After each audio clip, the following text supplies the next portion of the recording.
o que motivou a proposição dessa pesquisa, né, de mestrado foi uma curiosidade sobre as razões de alguns problemas que nós verificamos naquela região, né? Então, quando nós estávamos fazendo os estudos para a operação urbana, ainda antes de se levar, enquanto a operação urbana estava em tramitação, quando todos os estudos que foram feitos para a proposta de operação urbana, nós começamos a verificar uma série de problemas de ordem fundiária, de ordem da questão de parcelamento de solo, né? E isso levou a uma investigação de por que isso aconteceu naquela região da cidade. E aí eu pude verificar que isso também se estendia para a várzea do Tietê como um todo, né? E que isso então tinha algumas razões que eu, no projeto de pesquisa, estou procurando identificar, explicitar, para a gente poder eventualmente propor uma alteração dessa ordem. Quer dizer, só conhecendo as causas do problema é que a gente pode realmente propor alguma coisa de novo, tá? Então, o projeto de pesquisa o objeto é a configuração espacial da várzea do Tietê, a partir do estudo das áreas de propriedade municipal. Eu já vou explicar o porquê dessa questão das áreas municipais, né? A problemática daquela região é a seguinte: o rio Tietê, ele está numa bacia sedimentar, ele é um rio de baixa declividade, e ele tinha um traçado sinuoso e com grandes áreas alagadiças, né? Dentro da política sanitária, dos estudos, né, da escola sanitarista, né, da questão de saneamento, né, do começo do século, né, representado principalmente pelo Saturnino de Brito, mas com vários outros, né, representantes, os planos de urbanização e saneamento da várzea, eles não foram levados a uma conclusão, tá? Eles não foram completos. Com relação à retificação do rio, que era uma condição para que se procedesse ao saneamento da várzea, apesar de os problemas fundiários foram muitos, porque eram vários proprietários naquela região, e pelo Código de Águas, né, que é de 1924, o antigo leito se torna área municipal, né? Então houve aí uma questão de propriedade de terras que foram sendo solucionadas sempre pontualmente, parcialmente. Com a construção das marginais, foi agravada a relação do rio com a cidade, então houve uma maior segregação. O uso do solo proposto pela legislação é basicamente institucional e industrial, como vocês puderam verificar, né? E não há uma política de utilização das áreas municipais. Então, as cessões das áreas municipais, elas são feitas praticamente sem contrapartida. É feita uma análise, né? A proposta é fazer uma análise através dos instrumentos de intervenção, que é a operação urbana, plano urbanístico e política de utilização de áreas municipais. E o plano de pesquisa, ele consiste, né, de um levantamento de bases cartográficas, levantamento dos planos para aquela região, em alguns momentos, né, na retificação do rio, o estudo do papel do rio na metrópole, né, eventualmente com comparação com outras cidades, e um estudo fundiário para a origem das áreas municipais, né? E como é que essas áreas municipais foram cedidas, né, como elas foram destinadas, uma análise do ponto de vista sociológico, jurídico, geográfico e urbanístico. Então, esse seria em linhas gerais, o que eu pretendo ter desenvolvido ao término do trabalho. Só antes eu vou fazer uma explanação sobre a questão das áreas municipais. Então, trabalhando com a Operação Água Branca, nós pudemos ver que há grandes áreas de propriedade municipal, que se originaram, algumas em função da retificação do rio, outras não, mas que foram cedidas para particulares, para terceiros, para clubes, né, basicamente, dentro de uma política de favorecimento. E políticas pontuais, então nunca houve uma preocupação do poder público com essas áreas de uma forma global, né? Eu queria fazer de início uma distinção, que é o seguinte: as áreas municipais, essas áreas que eu trato, elas diferem das áreas de uso comum do povo. Tá? Então, é uma questão jurídica. Eu vou colocar, eu ia trazer uma transparência, em cima de alagamento, né? Há estudos, né, e a tese, inclusive, da professora Aldete Seabra, da Geografia, de que isso foi uma manobra da Companhia Light, né, essa inundação proposital, principalmente com relação à Várzea do Pinheiros, né, para que se aumentasse a área aí que a Light teria como propriedade. Mas o fato é que a enchente de 1929 foi um fato marcante. A crise de 29, depois as revoluções de 30, 32, tudo isso retardou o processo e as obras de retificação do rio realmente só tiveram início em 1937. Tá? Aqui é uma montagem de uma foto da VASP Cruzeiro de 1954. O rio já está praticamente todo retificado, mas as marginais ainda não estão construídas. Paralelamente com os planos, já foram aprovando as leis de melhoramento. Então, a primeira lei de melhoramento de uma avenida marginal é de 1927. Tá? Então, a marginal ela já estava prevista, inclusive no plano saturnino, mas ela já virou uma lei de melhoramento em 1927. E depois uma sucessão de leis de melhoramento que foram fazendo a complementação do sistema viário. O que acabou acontecendo é que, efetivamente, as marginais só foram construídas no final da década de 60, 68, 69, porque elas foram contempladas dentro de um plano de viação que havia, um plano federal, né? E quem foi o responsável pela implantação foi o Departamento de Estradas de Rodagens Municipal, o DERMU, que era um órgão ligado, que ele tinha uma autonomia sobre a construção de vias, de abertura de vias na cidade, mas dentro de um plano federal. Então, a gente pode ver essa sobreposição de competências, né? Que é uma coisa séria até hoje. Quer dizer, uma iniciativa dentro de um plano federal, questões estaduais, porque o rio é um rio estadual, e a questão local do poder público municipal, como é que ele não geriu tudo isso.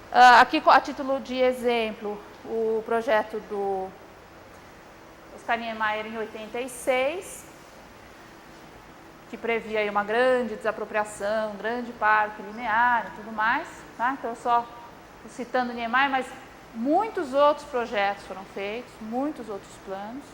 A ferrovia, ela, como eu disse antes, né, ela induziu a ocupação industrial da várzea, mas ela constituiu uma barreira, tá? Então não havia forma de transposição.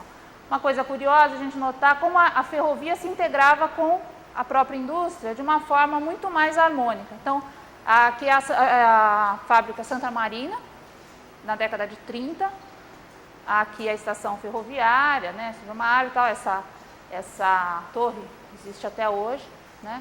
Então, não havia essa segregação que a gente vê hoje da ferrovia com relação ao entorno. O que aconteceu é que os planos não sendo implementados, a região ela acabou ficando à mercê de planos mais globais, gerou, esse aqui está meio fraco, que é a planta de zoneamento, mas o que está em rosa são as zonas industriais, o que está em verde são as zonas especiais, que são as Z8. O zoneamento, então sempre houve a várzea do Tietê, pelos planos, pelos estudos de diagnóstico, pelo PUB, PDDI, ela sempre foi encarada como um espaço para a instalação de usos industriais e institucionais. Tá? E foi efetivamente isso que a legislação acabou confirmando, quer dizer, acabou confirmando esses estudos que estava dentro de um estudo mais amplo. Então, via-se a várzea como esse espaço, né, de usos institucionais e industriais. Só que, na verdade, quer dizer, o que aconteceu foi essa segregação do rio. Isso aqui é um trecho de uma foto aérea. Algumas áreas permaneceram grandes, com problemas fundiários, loteamentos irregulares, áreas que não foram, áreas municipais que foram cedidas. Então, aqui Centro de Treinamento do São Paulo, Centro de Treinamento do Palmeiras, área cedida à CET, área de propriedade da Telesp, hoje Telefônica, uma área de 240 mil metros quadrados de 4 proprietários com loteamento irregular hoje. E vocês podem observar, pela foto aérea, esse traçado aqui que corresponde a esse braço do rio aqui. Esse braço do rio aqui, depois vocês podem ver mais de perto.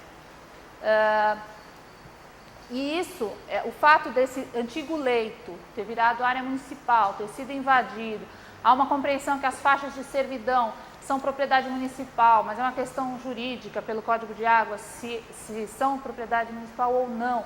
Tudo isso, e mesmo para a realização das marginais, as desapropriações e permutas que foram feitas, são processos, são atos, que se estenderam ao longo do tempo. Então, são 50 anos de processos e de, muitas vezes, processos de desapropriação questionados e áreas mal delimitadas, né? A ausência de bases cartográficas confiáveis. Então, isso é um problema até hoje para quem lida com essas questões de regularização fundiária.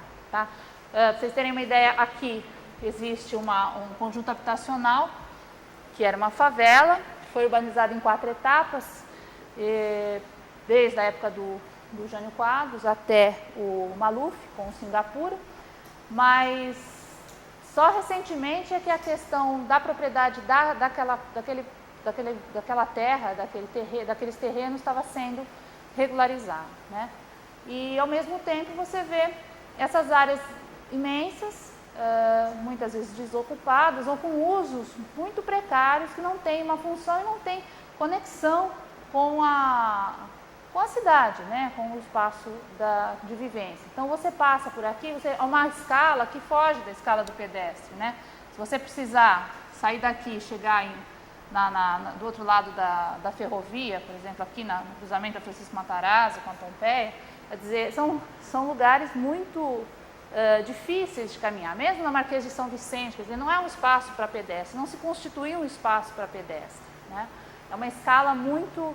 E mesmo os equipamentos públicos que existem, a acessibilidade, não há uma acessibilidade viária, né? As ruas não foram implementadas, então não há uma circulação. Então isso faz com que se sobrecarregue em termos de tráfego, né? Sobrecarregue mais ainda a marginal. A marginal hoje ela é muito utilizada, tem até estudos da CET, ela é muito utilizada para viagens pequenas, simplesmente porque você não tem como circular nesses espaços. Então, o que é basicamente depois o Vladimir vai falar sobre a operação urbana, o que eu queria chamar a atenção é só trazer a questão das marginais, que também dentro de uma política rodoviarista, né, que prestigiou o transporte sobre pneus e fez com que o transporte ferroviário fosse relegado ao segundo plano, e pelo fato das marginais interligarem as principais rodovias, né, elas acabaram sendo são vias de escoamento, né, de produção e de acessibilidade, né, mas com problemas como esse, vocês estão vendo a foto, uma enchente, né, e que a gente está cansado de ver, né, e sendo que ela tem, esse espaço da várzea do rio tem um potencial paisagístico que poderia ser estudado, porque existem grandes... aqui é uma outra área, uma outra visão, uma foto, então, do desemboque do Tamanduateí no Tietê. Essas áreas aqui todas são áreas municipais, são cedidas, são áreas da EMURB, ou áreas... são áreas municipais, né? Que estão, assim, desocupadas, mas privatizadas. São campos de beisebol, centros esportivos, que atendem a uma parcela muito pequena, sendo que haveria aqui a favela do Gato, né? Então, do lado de fora é uma grande favela, mas não há uma integração desses espaços com uma destinação para o interesse coletivo. Do outro lado do rio, os grandes equipamentos, como a AMB, eles tiveram seus projetos também implementados pela metade, né? O que houve uma grande impermeabilização também da área. E essas questões fundiárias, então, elas estão subjacentes a todos esses projetos que são feitos, né? Então, para se implementar efetivamente, isso tem que ser levado em conta, né? Então, o que eu queria chamar a atenção era sobre isso, em que medida, aí só aqui ó, o levantamento ainda é muito preliminar, do que está cedido, do que está invadido, algumas áreas que essas áreas estão cedidas, né? Santa Casa, as áreas do clube de beisebol, tem a questão toda também do Center Norte. E recentemente, no ano passado, a Câmara, através de uma ação do Ministério Público, a Câmara Municipal abriu uma CPI para a apuração dessas cessões e ocupação do espaço público. Essa CPI publicou um relatório, né, o relatório final, que foi publicado em outubro do ano passado, falava basicamente das áreas invadidas, as áreas dos bens de uso comum do povo, né, e também dos bens dominiais. Com relação aos bens dominiais, especialmente essas áreas que foram investigadas, principalmente as dos clubes, né, São Paulo, Palmeiras, Corinthians, a conclusão que a CPI chegou é que deveria haver uma contrapartida um pouco maior, que esses cessionários deveriam ser chamados para uma negociação.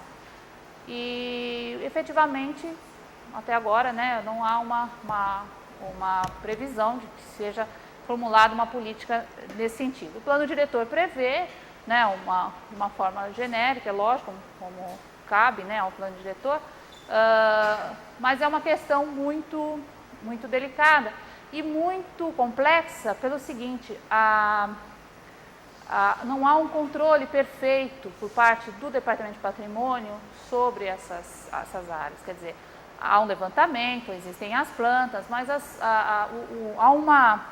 as informações são dispersas, né? E também não estão sistematizadas de uma forma moderna, né? Então, os arquivos ainda são antigos, então uma série de coisas que deveriam ser, série de medidas que deveriam ser tomadas do ponto de vista cadastral, tá? Que é a área da Telesp. Não só a Telesp, mas pelo mapa do plano diretor, pega a Pompeia, pega a Calunga, a Chevrolet, o pessoal que está lá. Então, olha, a minha opinião a respeito disso é o seguinte: eu acho que as questões de habitação no interesse social são fundamentais. A operação urbana previa no seu plano de obras, né, a construção de unidades habitacionais, prevê ainda, né, está aí, mas o que acontece é que essas localizações, elas têm que ser entendidas de uma forma um pouco mais racional e menos teórica, eu diria. Porque é o seguinte, é uma área privada, né, por mais que você use tal do direito de preempção e outras coisas que estão sendo discutidas, esse plano diretor está muito baseado nos instrumentos do Estatuto da Cidade, mas a gente parece que não foi visto que o principal, que o conjunto, quer dizer, seria onde já existe um conjunto habitacional, que tem problemas sérios pelo seguinte, ele está completamente segregado, ele está completamente isolado, né? Aqui, eu não sei se vocês passaram pela Avenida Marquês de São Vicente, em frente ao Clube de São Paulo. Passando a entrada do Clube de São Paulo, tem um grande muro, tem um buraco naquele muro, tá? Então, o pessoal da favela, do conjunto habitacional, sai para poder pegar o ônibus na avenida, sai pelo buraco. Sendo que ali o terreno vizinho, esse terreno que está ao lado, é um terreno de, quanto tempo? 70 mil metros quadrados? 70 mil metros quadrados. É particular também, tá? Mas é o local ideal, ele está vazio, seria o local ideal para se melhorar, porque a questão da favela, eu fiz estudo, um trabalho de disciplina no curso de Campinas, em que eu analisei as etapas de organização da favela em termos de programa. Então, começou com um programa de mutirão, depois construção de embriões, depois por empreiteira, Tairundina e finalmente com Singapura, né? Nós tivemos lá em 93 fazendo uma vistoria e nós inclusive subimos num dos apartamentos em Singapura que ainda estava desocupado, tiramos umas fotos e tudo mais. E então os prédios já estavam prontos, né? Não sobrou quase nada de favela, de barraco mesmo, né? Só que eu estive lá de novo em 99, a degradação daquilo era absurda, né? Não pela edificação, não, porque a tendência é de cada um usar o espaço como melhor lhe diz. Agora, o que a gente percebe é que não havia infraestrutura, tá?